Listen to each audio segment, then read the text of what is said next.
Welcome back. It's another episode of the Lawrence County Sportsnet podcast series, lcsportsnet.com, our weekly get-togethers, brought to you, delivered by Penn Ohio Bottled Water.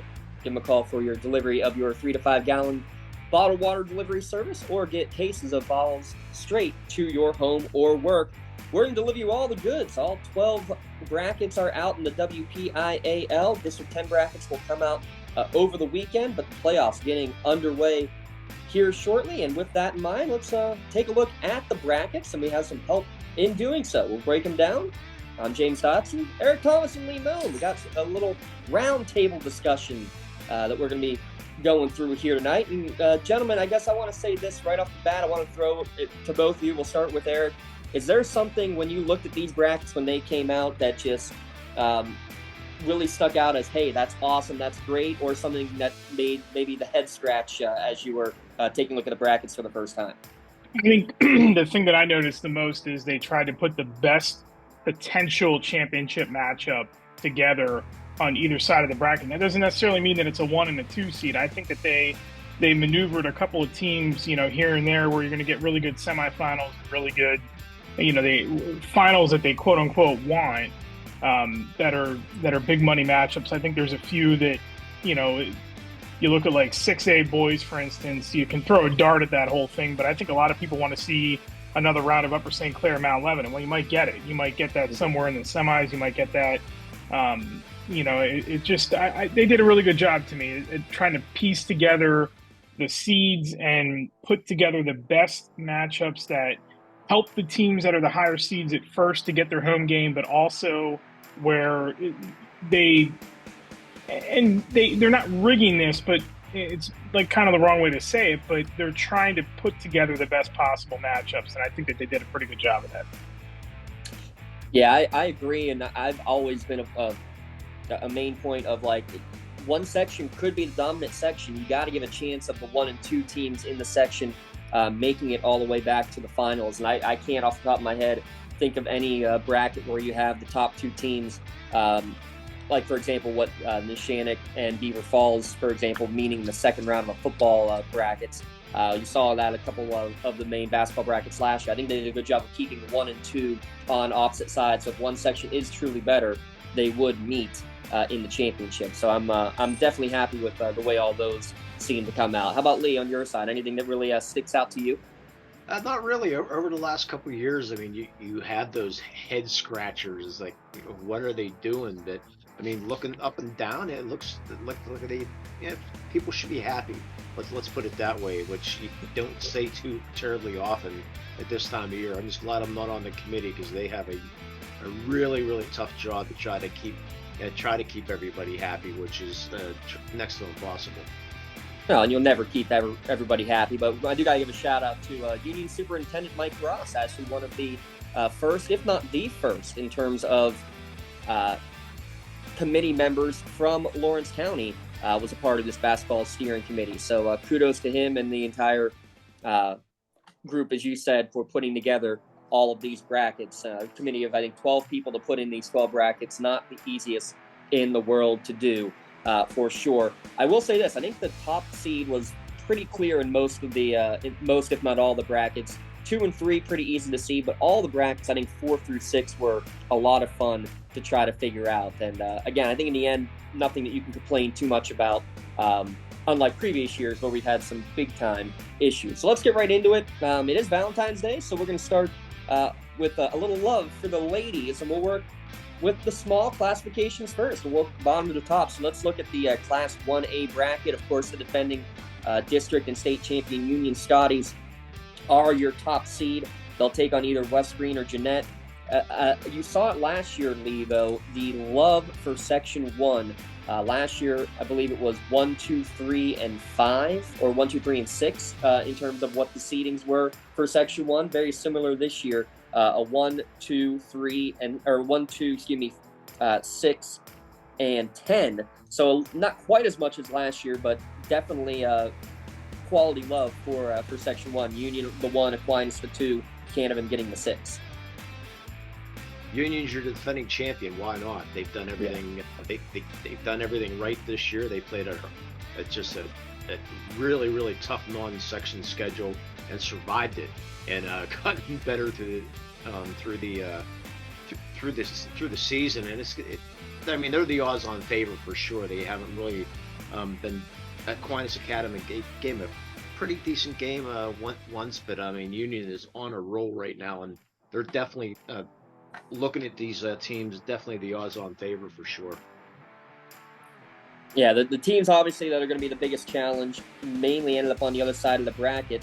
Eric, is there any concern for you, or does Monessen, I guess, have a legitimate gripe as they are an undefeated section champion, but they're down at the 5 seed behind second place teams like Aquinas and Riverview, who each got first round byes? No, I think they got it right. I think the top 4 are the best 4. I think you have to look at, Aquinas, and that game with St. Joe's Academy was an overtime game, I believe. So, I mean, you have to kind of reward one of those teams that lost to the other, in my opinion. Union's a clear-cut runaway number 1 seed. I don't think there's any question about that. I think that they're the odds-on favorite. I think they're going to blow through the bracket. I think they're going to win it again. And I think they probably are going to get back to Hershey, too, to at least try to defend their title. But, no, I think they got them right. I don't have a gripe, especially 1 through 3. I mean, Aquinas probably the second best team, and then you don't punish really St. Joe's by losing to Aquinas in an overtime game early in the season. So I don't think there's any gripe whatsoever in the top 4.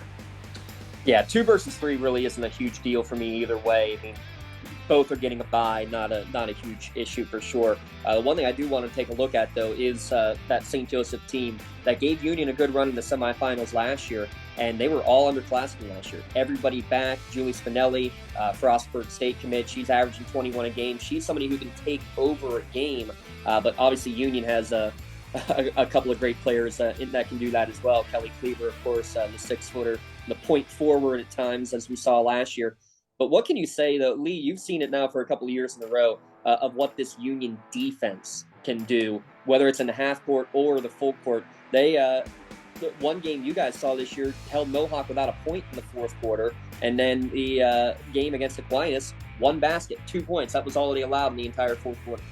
Yeah, they have been very, very fun to watch. They really get after it for a full 32 minutes, and Frustorfer's another great guard on that team, which plays a terrific defense. And Cleaver, you get the ball, they get the ball inside. Cleaver's there to swat it away. She's not an offensive player, she's a good, very, very good defensive player too.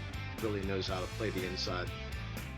Yeah, she averages 4 blocks a game. Again, Union, they won't play until Thursday of next week, Thursday the 22nd, and they will get to host that game. They'll take on either West Green or Jeanette, which will be interesting because West Green is who they beat last year at home. Jeanette, what they call them, the Fab Five down there, Eric. They've had just 5 players for most of the year. One time early in the year had to finish a game with just 2.5 because 2 had fouled out and 1 got injured. A fun story, that Jeanette team. Yeah, they won that game, I believe, too, with 2.5 players left. Insane. So it'll be fun either way. We'll have coverage of that one, as we'll have coverage of all the county teams. At least so far, we have every county game will be broadcast either free video or NFHS paywall video, but we'll at least have a free audio option for those as well. You'll be able to at least watch or listen to each game for free. Those opening round games, by the way, are on Monday. In Class 2A, we won't go into too deep of a talk here. Shenango, the only 2A school in the county, ended up not making it to the playoffs. So unfortunately for them, no defending champion possibilities, but that does mean we'll have a new crown. And that Aliquippa team at the 2 seed, to me, is a dangerous team to be watching. But really, Greensburg, Central Catholic, Aliquippa, Sarah Catholic, Fort Cherry are all very quality teams in that top 4. Eric, any one really quick just kind of stick out to you? You look at the 10 seed Clareton, and they got Ayana Wade, who's averaging 40 a game. So, I mean, there's some girls teams that aren't even averaging 40 as a team. So you have the most explosive scorer in the WPIAL this entire season. They get matchups. I don't know that they're necessarily favorable because they would probably get Aliquippa in round 2, but that's not going to bode well for them if they do. But and they got to go through Freedom in the first round, and they have Cheyenne Bailey, who's been tremendous too. So that's going to be 2 high-powered scoring options. But anytime you got a player that's averaging 40 a game, I think you got to watch out, because this is the type of year where a type of tournament where they get hot. You know, they can carry somebody the whole way if they get red hot. She can get red hot. We've already seen that this year. Yeah, the 3 guards of Greensburg Central Catholic will be tough as the 1 seed. Aliquippa lost to Mohawk at the end of the year, so we'll see if that maybe be the wake-up call that they need to make that run all the way to the Peterson Event Center. Yeah, James, by the way, Iona Wade, second leading scorer in the country this year with those 40.1, according to Max Preps anyways. Mm-hmm. So, yeah, that's quite the impressive. And you said, Eric mentioned maybe somebody to take a team. Reminds me of the old days of Drew Schifino back in Penn Hills. Averaged 35 a game and scored 156 points in 4 games to lead that Penn Hills. I think they were 11 or 12 or 13 seed or something like that back then to a championship. So it can be done. Those games, 16-team field, they all begin on Friday, and then quarterfinals next week on Wednesday for Class 2A. We'll have Saturday basketball for the 3A girls tournament. Again, another full 16-team field. Avonworth gets the 1 seed, Shadyside gets the 2. Beaver Falls the 3, Neshannock the 4. One of the many instances that you see throughout the brackets of 2 teams splitting their games in the regular season, splitting a section title, and just whoever ends up winning the game most recently is the one that gets the higher seed. Lee, you saw both of those Neshannock Beaver Falls games. You think that's a fair seeding? Beaver Falls got mercy ruled at Neshannock, but got the finale win back at home to get the 3 seed. Yeah, I really do. Beaver Falls, I mean, you want to award the team that's playing a little bit better sort of late. Beaver Falls, I mean, they dominated Neshannock from the start. As soon as the ball was tipped off, they just dominated that game. Neshannock really it was not in it. I do like that for sure. Avonworth and Shadyside, yeah, you could flip it, but Avonworth, I mean, they're ranked number 2 in the state right now, but I like where they are. But Neshannock's gonna have their hands full, in the second round too, with South Park or Mount Pleasant. So 3A should be interesting. I mean, your favorites definitely Avonworth and Shadyside for sure. Yeah, Avonworth, Shadyside, both real quality teams. I mean, Avonworth only lost coming to a 5A school, a pretty darn good one, in Armstrong. But Shadyside has a couple of potential D1 scholarship players on their roster. I think you're right. Those are the top 2 to look at. And there's so many teams in this classification, Eric, that are going to have potential issues with depth. Neshannock, a very young team. They might be the most deep team of anybody from Section 1 at least. I mean, Mohawk goes maybe 6 deep. That's about it. Beaver Falls, 5 or 6 deep. Elwood City, it's going to be literally the Fab 5 for them, as their 5 starters are basically going to be the extent of the main playing time, as they have their 6th man is playoff ineligible. So how does that go into effect, I guess, when you get into playoff basketball and not knowing what kind of officiating you get from one game to the next? Well, you just said it. You don't know what you're going to get one game to the next, and you're going to find out pretty early in the game, and you hope you don't find out early in the game, but with somebody getting 2 quick fouls. But that's going to be a big factor. This officiating is going to be a big factor the whole way. You hope that these guys let teams play. I think for the most part in the regular season we've seen that. I worry a little bit more about officiating at the higher levels when you get to neutral sites that maybe go to some districts that don't have a lot of 6A schools or 5A schools, and they don't see that level of basketball all year. But that's been a common theme over the years. If you've seen a playoff game at Altoona, they don't see teams like Reading, and they don't see teams like Roman Catholic all year long, and that's always been a problem when you get to that point. But right now, I think we'll see, pretty evenly called games. The thing I would worry about from of those teams you mentioned, Beaver Falls is maybe the best that has the shortest bench, and that's been a problem for them all season long. It seemed like it kind of figured itself out late in the year, and just something about the way Neshannock sort of that Elwood City game that Lee and I saw a couple weeks ago. That was a little alarming at what happened in that game. So I hope that they get their mindset right. They're ready to go. They have a extremely talented team. They're very deep. Obviously, they got the coaching experience. That's going to be an edge in just about every game. But hopefully that they've kind of let all that pass through and it's not that big of a deal. if these officials let him play, that favors a team like a Beaver Falls that has a short bench, or maybe it favors a team like an Elwood who has a short bench, or Mohawk. We'll have to wait and see how that happens. But to me, of the teams that have the smaller benches, the one that has the best shot to do some damage is Beaver Falls. We've seen that, and I think what they did late in the year is a sign that they might be ready to make a deeper run. Yeah, let's take a look at that. Yeah, they might be the most athletic team also, Beaver Falls. Yeah, for sure. And I think they're a pretty clear-cut favorite to make it out of that bottom right quadrant in the bracket. The top right has two Lawrence County teams. Let's start in that 7-10 game. Might be the most entertaining of all the first-round games that we're going to see. We'll have that one covered with our friends from ECS. They're doing the broadcast at Avonworth as they take on Olsh. Elwood City. It starts with their combination of Kayla Jones, Claire Noble.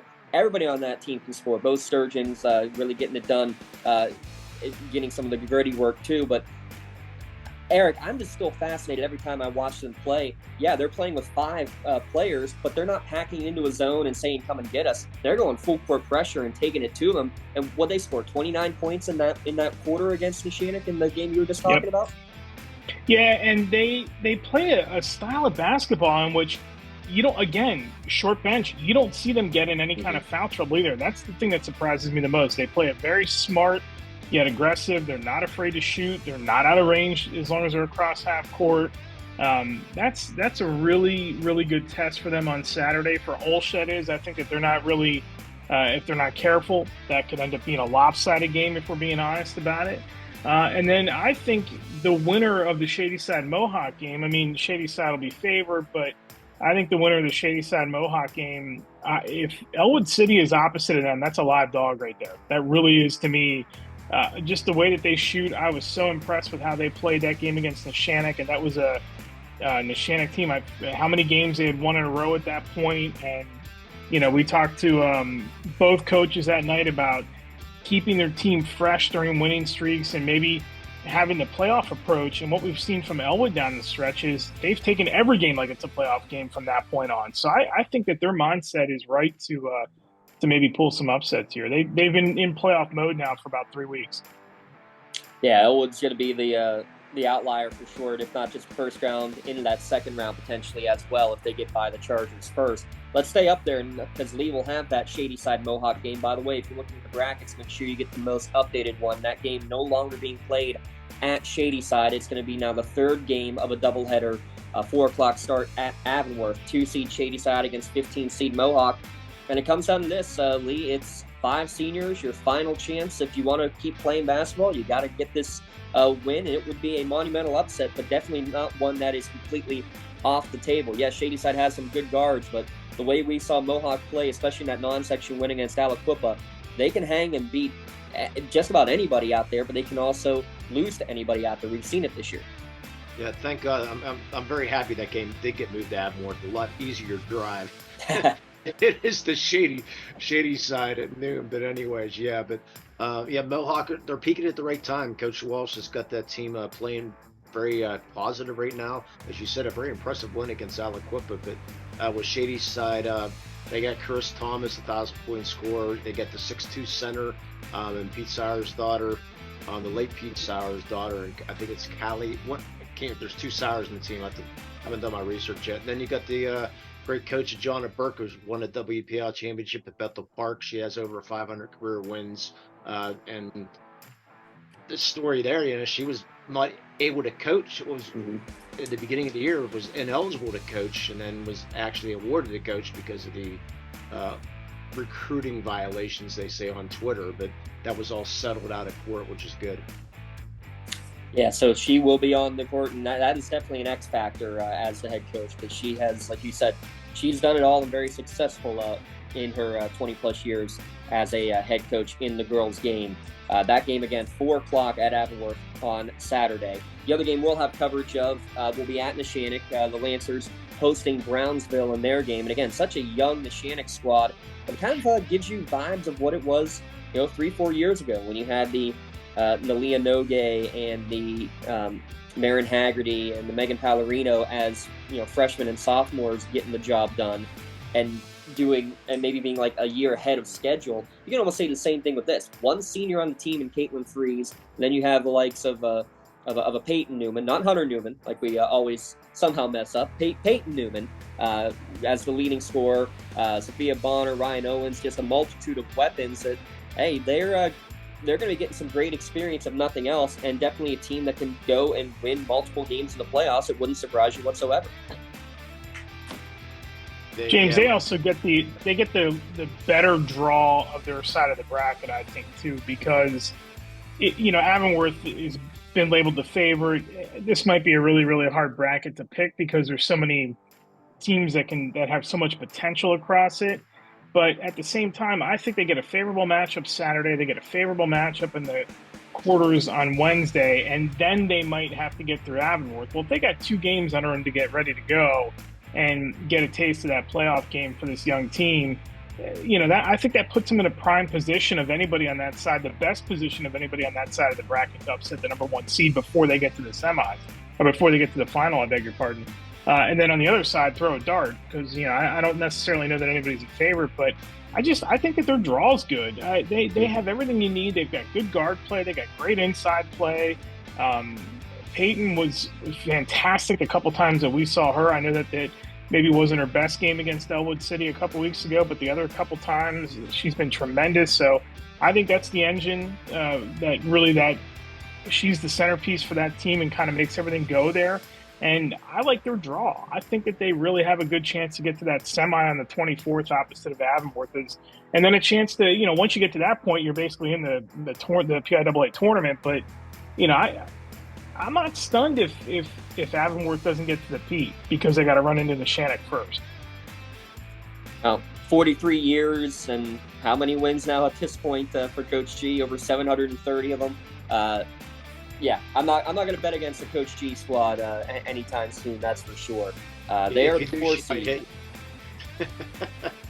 I said if you do bet against her, she might hit you. Yeah, we're not going to do anything to potentially upset Coach Wayne Grabowski. One other game of note I do want to mention, though, that 6-11 game. How about this? The 11 seed Seton LaSalle has a Buffalo commit in Mallory Daly. She averages 25 points a game. Waynesburg on their own only gives up 32 points a game. That'll be a fun one to keep your eye on there on Saturday, all those 3A girls games. And again, we'll have coverage of all 3 of them, the Shannock game and the Elwood game both at noon, and the Mohawk game at 4 o'clock. Real quick, taking a look at the 4A, 5A, and 6A girls brackets. We'll start at 4A. Just real quick, Eric, something that you're looking forward to in this 4A bracket. I think that North Catholic Elizabeth Forward game you're expecting to see could be a real fun semifinal, 2 versus 3. Yeah, I think that despite the fact that Blackhawk is the top seed in that bracket, I think that, or one of the top seeds in that bracket, they are the top seed. I think North Catholic's going to get to the Pete. I think North Catholic and them are going to match up for sure. Pedigree's there for North Catholic. I mean, they've won how many of these in a row now? I think that means a lot, especially, and this is not to get on any kind of soapbox, but when you water down these classes with 6 classifications and you have a team that's won that much in one of them, I think it's easier to manifest and keep going and going and going in the more shallow pool than what we would have if we only had 4 classes left. I just think that they're too good of a team and they have that pedigree and they're going to win it again. Yeah, they've won 6 out of their last 7 WPIAL championships. Limon, who did they lose to? Mohawk. That was Mohawk 4 years ago when both teams were going for back-to-back, and they both ended up in the same classification after the reclassification. And, yeah, Mohawk got their back-to-back instead of North Catholic. But any big points that you're seeing, Lee?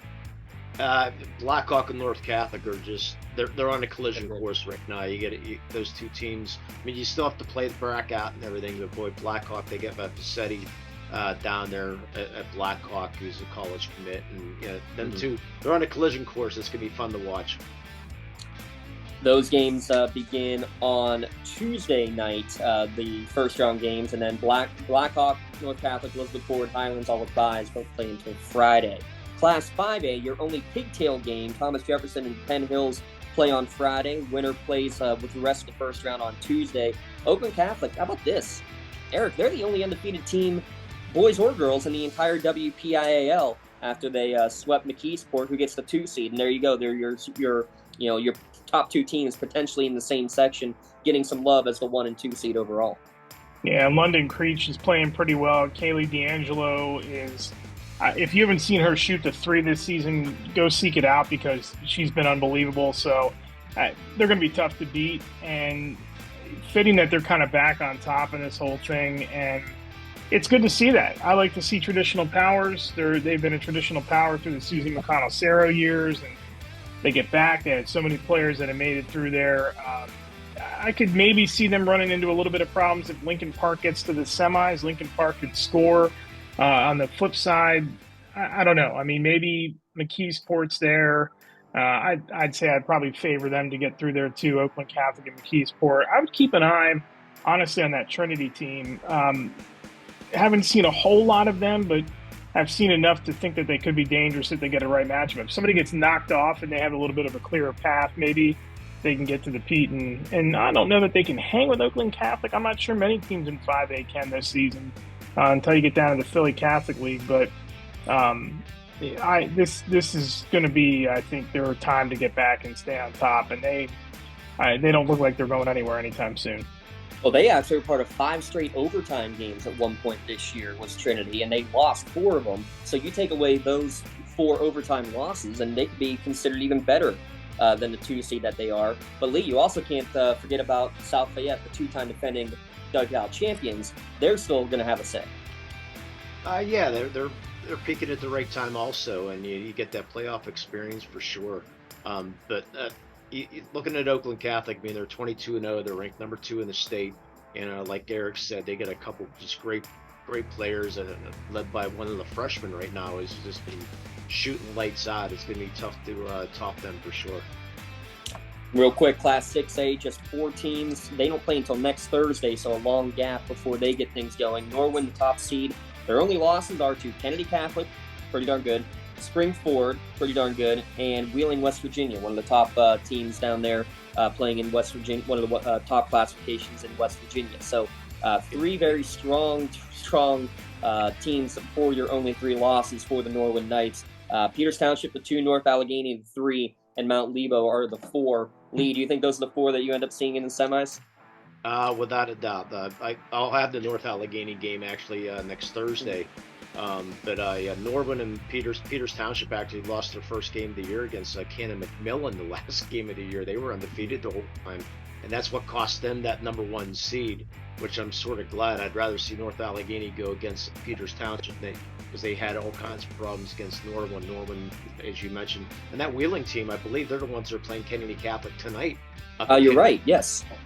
Yeah, Kennedy Catholic was trailing by 3 at halftime the last I saw of that game. But Norwin, they're just lights out. They play such great defense. And North Allegheny, I mean, they've only given up more than 50 points in 3 games. Their only 2 losses to Norwin. So should be an interesting 6A for sure.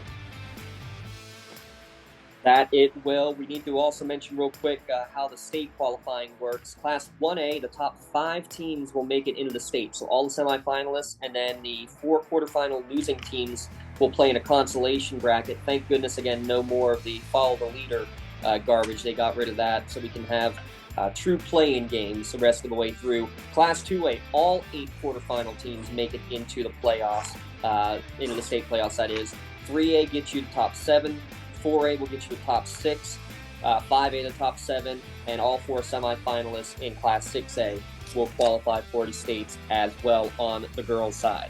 That's the girls' tournament preview. We'll step aside for a moment. We'll come back and we'll break down the boys' brackets here on the playoff preview show for the basketball season. It's delivered by Penn Ohio Bottled Water. Don't get left out to dry. Call the Penn Ohio Bottled Water Company for the fastest and most efficient bottled water delivery service in the area. Penn Ohio offers bottled water ranging from 16.9-ounce bottles to 5-gallon jugs, perfect for your next event or office water cooler system. Also, don't forget to ask about their custom labeling options. Visit PennOhioBottledWater.com for more information and to get a quote on their delivery services. Whether it's at home, in the office, or on the sidelines, Penn Ohio has you covered. Thanks again to our friends at Penn Ohio Bottled Water. Thanks to all our great sponsors allowing us to get you these games coming on. We have 8 broadcasts coming in the first round.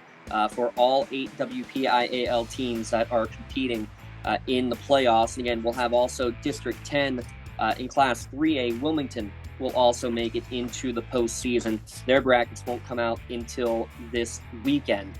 We looked at the girls' games. Let's switch it over to the boys' brackets, and we'll start in Class 1A. And again, work our way up. Imani Christian, the 1 seed, Neighborhood Academy, the 2 seed. Those are the only 2 teams that got byes because there was a 3-way tie for the final spot in one of the sections. So all 3 teams got in. So that takes away the byes from 3 seed Rochester and 4 seed Monessen. Union Scotties get the 5 seed, our county team, back-to-back district runner-ups. The bad news there, though, Eric, that means they're on the side of Imani Christian, though I'm not sure it makes a huge difference. I know they've beaten Neighborhood twice, but Neighborhood Academy also a pretty darn good team.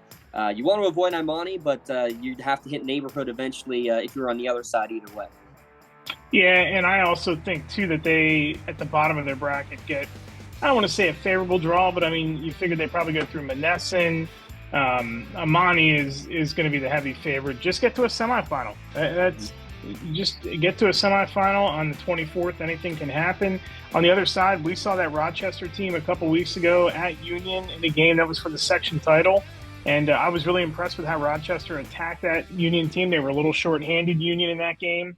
Neighborhood 2 seed, Rochester 3 seed, wouldn't be surprised to see either one of them get to the Peterson Center and take on Imani Christian for the title. I also wouldn't be surprised if Union gets to a semi and then can stretch Imani a little bit. It's going to be tough, and they're going to need big nights from guys like Braylon Thomas and Lucas Stanley, and they're going to need to be fully healthy and have their full roster available. But this, it's going to be an uphill climb no matter who it is, especially if it's those top 2 seeds, especially the 1 seed. They might be one of the better teams regardless of class in the entire state.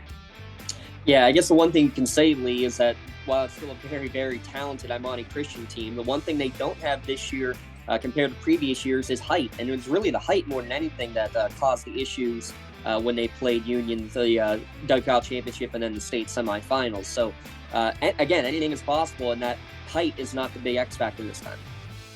Yeah, and what Coach Stanley might try different this time, if you get that semifinal match, it'll be interesting to see if it's really tough to hold the ball against that Imani team because they're just so quick and so athletic, and that's not Union's game either. So I think Coach Stanley will just let them go, and wherever the chips fall, let them fall. But Lucas Stanley can shoot lights out, and if he can get hot and put this team in the back, I mean, I'd love to see that. On the other side, Neighborhood Academy with that bye, I mean, that's a team that was. I believe they made the playoffs last year, if I'm not mistaken. Yes. Yeah, at one of the lower seeds, they got some playoff experience, and they really had a nice year for sure.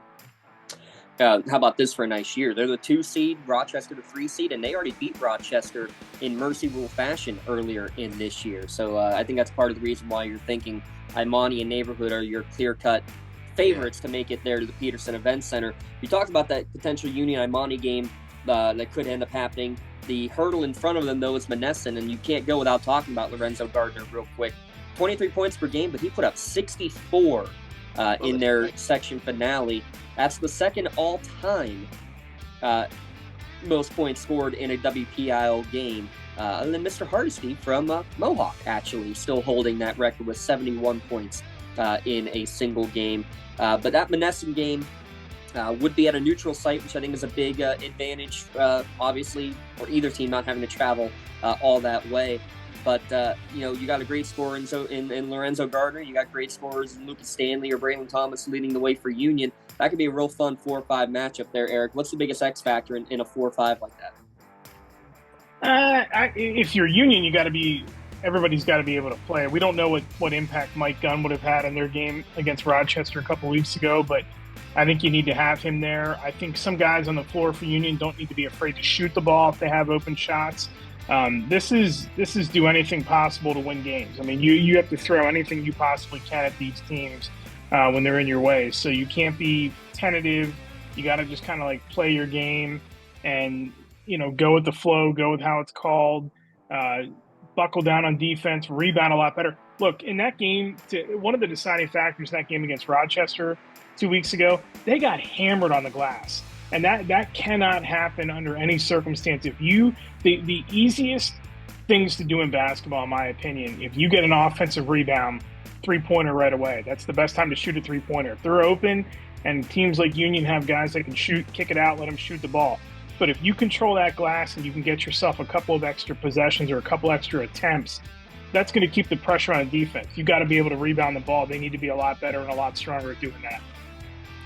Before they play Monessen, they will get to host on Friday. No, not on Friday. On Thursday, they moved this game up, the 5-12 game between Union and Hillel Academy. Only their second year in the WPIAL, and they are a Jewish faith school. They don't have any activities after sundown on Friday in following the Jewish with the Sabbath traditions. So they don't play on Fridays. They requested to have that game moved, and that is now the only game on Thursday night. So we will literally have the tip-off of the WPIAL tournament. And you kind of alluded to it with the rebounding. Eric, we'll be on the call for that game tomorrow. There's some height on that Hillel team. They like to run up and down, but they got a 6'4" and 6'5" guy. That's something that Union's going to have to deal with and not get handled on the boards like they did in that Rochester game. Yeah, that's going to be a big key for them. And the other thing look, let's be 100% honest. We don't know a lot about this Hillel Academy either. We know the roster is very small. We know that they have some height. We know that they have a couple of guys that can score. They're not going to wow you. They have a lot of 7-8 point a game type guys, so they're kind of balanced. Didn't play Amani in either game this season. Forfeited both, which I found kind of puzzling, and not because teams go in there thinking that they know the outcome of those games. Go play them one time. See what you have against them. Test yourself. You're not going to play anybody better. So go play the best team that you have in your class and see where you stack up and maybe use that to your advantage later in the year. And they didn't do that. So I was a little puzzled by that.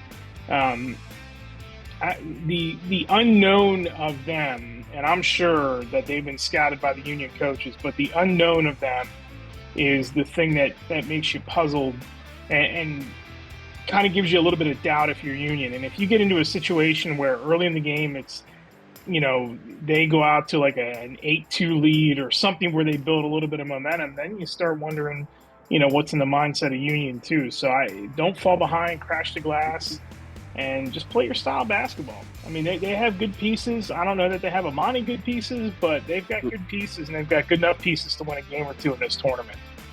Lee, have we confirmed that Hillel is going to the proper Union High School? No, not yet. All right, well, you got to get on that then, sir. Yeah, make the phone call for sure. And kudos to the WPIL for moving that game too, and kudos to you for allowing them to move that game also. I mean, that's something that's very, very nice to see. But yeah, there were a lot of options too, whether it was going to be moved up to Thursday, potentially could have been moved back to a Saturday night after sundown, like an 8 o'clock tip-off. They even talked about maybe doing the football game that you guys got a chance to go do.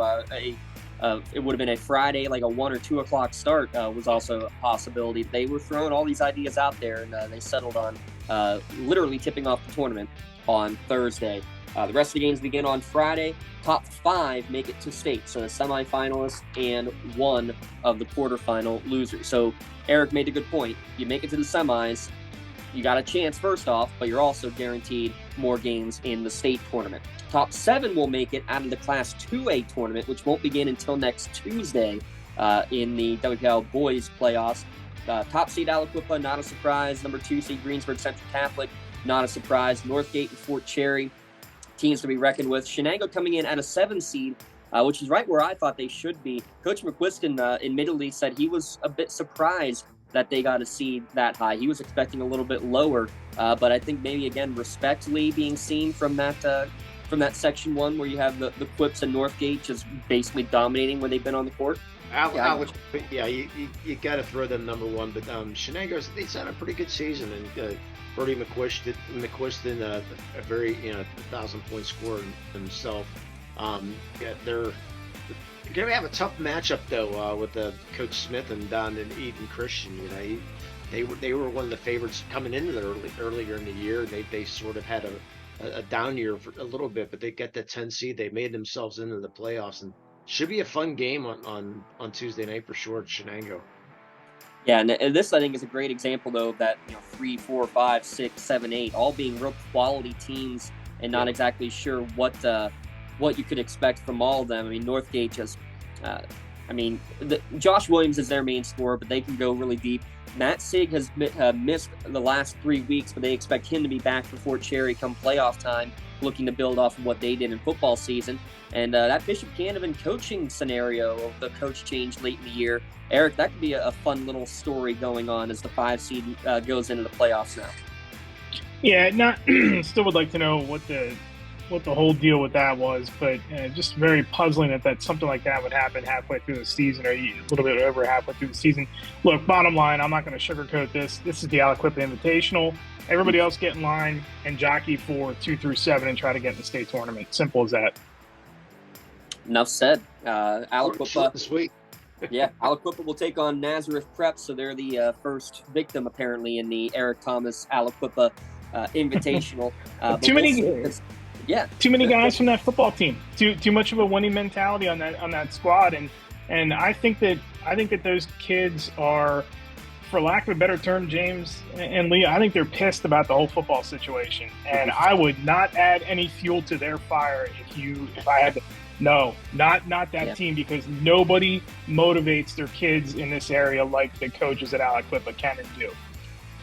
Well, and they're not just football players who are out there on the basketball court. These are legit basketball players too. They are good athletes that can shoot. They're just not going up and down the court each and every time either. But yeah, you're going to see some familiar names. Cameron Lindsay, Quentin Good, and we expect them to be good yet again and making it back to the Peterson Event Center. Class 3A, I think, is yet again a wide open field when their tournament tips off on Monday. And how crazy was it? Lee, we'll start with you here on this one. How crazy was it that your top 2 seeds expected to be Deer Lakes and Mohawk, and they both lose in the section finale on Friday night? They both end up still being the 1 and 2, but I think that really gave a jump to move Shady Side and Neshannock, the teams that beat them, up to that 3 and 4 spot.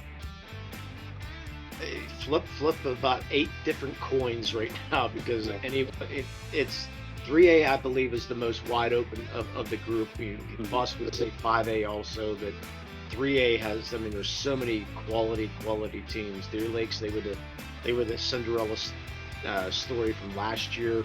Who made it the whole way made it the whole way out to Hershey last year and gave a nice run out to the state finals. But Mohawk, on any given night, you got a Bobby Fadden, you got a Jay Rona who can lead you, and they have a lot of different facets in that team. The Shannock, they can lock you down with defense too. So it's Elton and Elwood City. You can't forget about Joe Roth. Because that's the one guy they can lead who was a freshman year, I believe it was, right? Mm-hmm. They yes. won the WPIAL championship from that 11 seed this time. They're the 9 seed. So Joe Roth could put a team, as long as he's not swimming anytime soon, put a team on his back too. So, but boy, you wouldn't be surprised to see a 5. Like a Mohawk, you won't be surprised seeing a York getting up there either, because it's going to be a fun. 3A is going to be a blast to watch. Yeah, there's so many of those X factors. You mentioned Joe Roth. He's averaging 25, 26 a game. He's got a 51 pointer, a program record. He's going on 2,000 career points. You mentioned York. They have Tariq Crosby, who's the WPIAL leading scorer, just shy of 27 points per game. Those two in particular, I think, are the big X factors. Mohawk, they have a sophomore who could be hitting 1,000 points by the time this playoff run is over. Very likely will hit 1,000 points as a sophomore. But even with Deer Lakes, they lost a lot from last year, but they just have rebuilt so well. By the way, Deer Lakes and Mohawk played back in December as well. Would love to see that rematch potentially happen at the Peterson Event Center, except for the fact we'd obviously love to see 2 county teams going at it in Neshannock or Elwood City being able to make it to face against Mohawk for sure. But just looking at the bracket as a whole, Eric, you got Deer Lakes and Shady Side from the same section, 1 and 3. Mohawk and Shannick at 2-4, and then co-champs get 5-6 in Olsh and St. LaSalle, and the other section co-champs, York and Washington, 7-8. So you literally have champions in 6 of the top 8 seeds, but a lot of love for the 2 seed. And Elwood City by far the best of all the 3rd-ranked teams out of the section. This is really wide open, isn't it? No, it totally is. And, I'll say 2 things about the local teams. Number one, if I'm Washington, I'm scared to death about Joe Roth because that kid can go and score 55 in a game, and all of a sudden you're having to score 90 to maybe beat them, which Mohawk almost had to do when they played Elwood City a few weeks back. So he is the X factor of X factors. If he is hot, they can beat Washington. If he stays hot, and as Lee said, if he's not backstroking somewhere in a pool on the day of the game for too long, they can beat Deer Lakes too, I think. I really believe that. I don't think that Deer Lakes is this impenetrable force. They lost a lot of guys from last year's team. The other thing I'll say about Mohawk is that they need, and Bobby Fadden was tremendous last Friday against the Shannick. He almost willed them to the win by himself. They need compliments. They can't get in foul trouble, and they need compliments. And that's got to fall to me on Jay Rona. And that kid, he wants the pressure. He is able to thrive in those situations, but didn't have a point in that game against the Shannick. I mean, only one free throw, didn't hit a field goal, I should say. And, only had the free throw attempt. They're going to need him to score if they're going to make a deep run. And look, at some point, something has to give for Mohawk. How close have they been in football? How good have they been in baseball and close? How good have they been in basketball? And how long has it been since they've had any taste of a WPIAL title in basketball? So something's got to give. Maybe this is their year. It's a wide open bracket. They get a tough draw, especially with Shady's side on that side. And let's see how good Seton LaSalle is. Maybe they can make some noise creeping around at the bottom of it. York would be maybe their 2nd-round opponent. That's going to be tough. But the other side, the one side with Deer Lakes, Elwood, and the Shannick, Olsh, and Elwood and Washington, I think that other side of the bracket is just so loaded. But Mohawk's got pieces. They got to make sure that those pieces all contribute though if they're going to make a run. There are so many potential rematches I'm seeing in this bracket. Mohawk and York played each other in one of the consolation games last year. Neshannock and Olsh, the 4 and 5 seed, played in a WPIAL semifinal game that featured an Olsh buzzer beater to send them to the Peterson Event Center. Washington and Elwood City, they already played each other this year in football in the first round of the WPIAL playoffs. So the fun sort of looking at those potential rematches, and if you get 1 versus 2 again, you would get Deer Lakes against Mohawk. Talking real quick, Mohawk playing at home, 7 o'clock against McGuffey in that 2-15 matchup. We talked about, obviously, what those 2 guys do, but Eric, you've seen it the last 2 weeks of what the Hopper brothers especially, and I think kind of the unsung hero is Mr. Joey Nail. He kind of flies under the radar, but when he goes off in a big way too. Yeah, he does a lot to contribute for this team, and they're an interesting team because, again, they had a game where their second leading scorer didn't do anything in that game, and yet Bobby Fadden basically put him on his back. So that's a lot of foul trouble in that game. They don't have a lot of size inside either, and that to me would also be a concern. I think that they need to do a little bit better job on the rebounds too if they're going to make a deep run, because they just don't have size. I mean, they had all kinds of problems with Joe Roth when they played Elwood City a few weeks back, and I mean, he easily had 16, 17 rebounds in that game to go with 50-plus points. So size, a little bit of a concern, but the key for Mohawk to me is make sure that those guys that need to give you, they don't have to give you the 40 points. Bobby Fadden's capable of that, but if they can give you the 8, 9s, and 10s and get to the free throw line and stay out of foul trouble, that's going to be their key.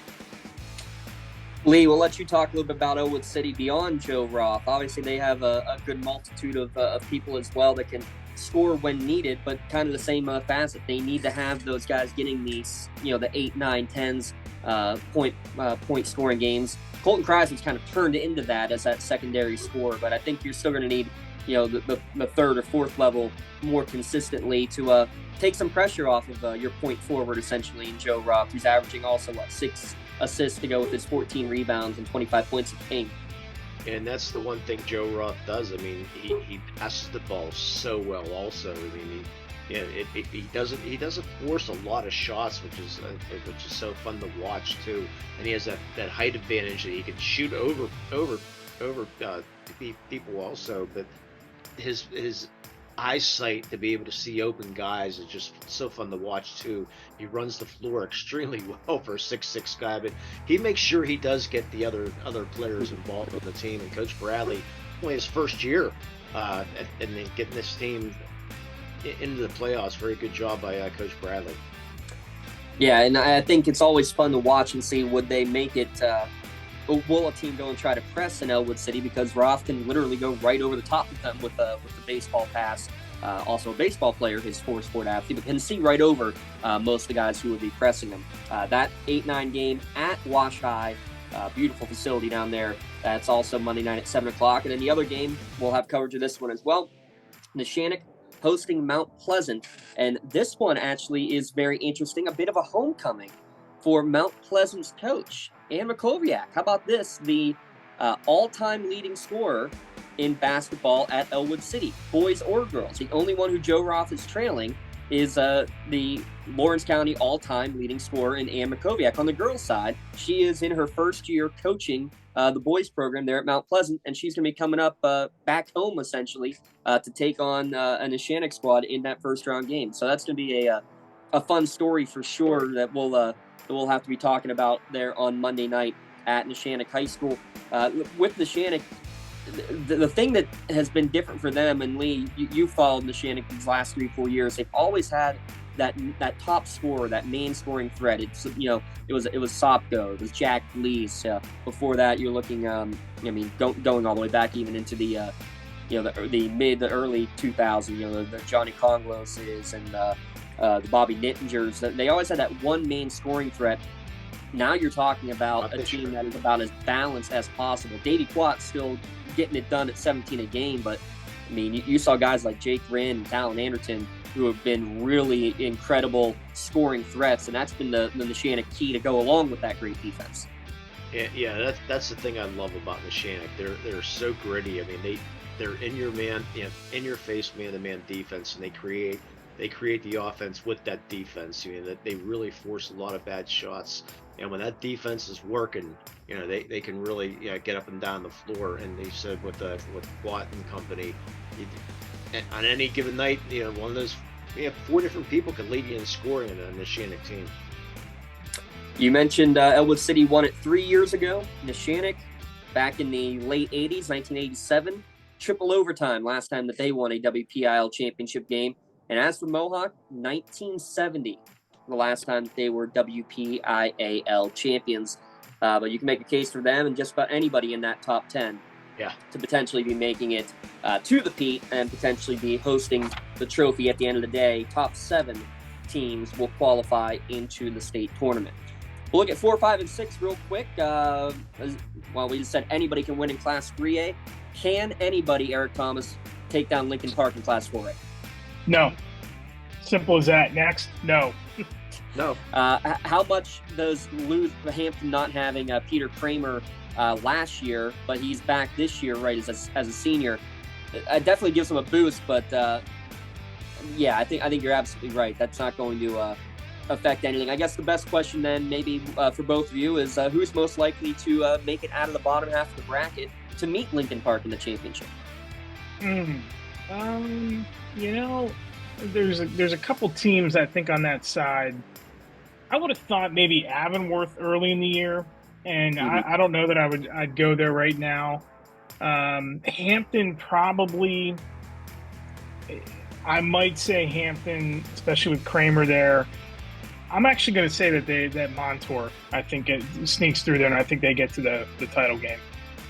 Yeah, Montour's definitely got the size, Lee, with the 6'9" Amaso to go along with Jake Wolf. Obviously, we've heard his name going for many years now. It feels like he's been there for about 20 years, the way it's been going. But you think you made a good point, Eric, of Rowan Carmichael. I mean, you leave him open. He put up 40-something against Union in one of the non-section games this year. Who's your pick, though, between those three especially, Lee? Hampton, Montour, or Avonworth to make it to the Pete? I would favor Montour. I think they played a little bit tougher schedule along the way, and then you got the big guy that continues to continue to get better and better. And for her, she hits Lincoln Park and Newman Goretti. Just throw it out there right now. They already played this year, right? What was that? They played already this year, correct? Yes, Newman Goretti beat them by 15, I believe, earlier in the year up in Erie. But Newman Goretti lost one of their players for the rest of the year too, due to injuries. So might be a different, but that's another subject for another time for the state playoffs. But right now, Lincoln Park definitely the head, definitely the odds-on favorite. Well, the best time to get that little state playoff preview is to just watch any of our halftime shows in the game that Lee Moan is broadcasting, because he has all of the factoids. By the way, how many years in a row has it been now that you've made the trip out to the Giant Center? This will be number 28 coming up. Number 28, absolutely incredible. Eric will be out there as well, correct? Yeah. Eric's been out there for many years doing a lot of work. A little off and on lately, but I'll be back there for 6 of them. That's great. That's great. He'll be on the call for some of those games, 6 of them, he just said, for the state championship games. Real quick, Class 5A championships. Eric, you kind of alluded to it, the wide openness of this Class 5A tournament. Moon the 1, Franklin Regional 2. I like those two teams a lot, but again, South Fayette kind of a sneaky team as a 6. Gateway's got some big wins as a 7 seed. Another bracket that kind of feels a bit, wide open. I think Moon's definitely the favorite here, but I can see anybody 2 through 7 making a run too. Yeah, I definitely think Moon's the favorite. I think that Franklin's going to be a little bit motivated, thinking that they might have been the number 1 seed and then didn't get it. They're going to have a tough road, though, because a potential matchup in round 2 is either Penn Hills or Gateway if they get through there. So that could be an interesting second-round matchup for them. And, if they can get through that, then all bets are off. Otherwise, in the bottom half on their side, Shaler's the 3 seed. South Fayette would be interesting. Char Valley, I just don't know that they're going to have enough to get through there. I don't think anybody is going to challenge. I think teams are going to challenge Moon, but I think Moon is going to get there regardless. I think there's something to that Franklin team, possibly playing with a chip on their shoulder. I think their only losses are to Gateway and Butler anyway. So they're going to be looking for revenge if they get Gateway in the second round. That'd be a heck of a matchup next Thursday, and I think they probably have the motivation to get to a finals. Peters Township, again, pedigree football. They've been through a lot athletically. Maybe they get to a semi against Moon. That'd be interesting. They got to the finals last year, and Penn Hills was the champ last year too. So you certainly can't count them out if they get by Gateway. They still have, something. It's still their title until somebody beats them. But I think Franklin Regional gets to that title game opposite of Moon. Yeah, Franklin Regional and Shaler, the 2 and 3, they already played this year, and it was a 2 overtime victory for Franklin Regional. So that could be fun, especially if those two meet in the semis, because neither one has ever won a WPIAL championship either. So that could be a really interesting scenario if that happens. Lee, the other fun scenario, I want to ask you real quick. If it is Franklin Regional against Gateway, those two schools that are literally a stone's throw away from each other, where do they play in that game? Well, that's a good That's a very good question. Where they play that game. You'll need a big enough facility first of all, because that's going to draw a lot of people from that area. Maybe a Hempfield possibly. Yeah, it'd probably make the most sense. Yeah, two schools that are about a 4-minute drive, maybe about a 12-minute walk away from each other. Could potentially play in the second round. That could be a real fun one as well. And again, I'm a little bummed because those two teams, that's one of only 2 losses that they have on the entire year for Franklin Regional. Oh, by the way, let's put them right there in your quadrant. Unfortunate for them. And by the way, Gateway just pummeled Butler the other night on Monday night. And that's true, too.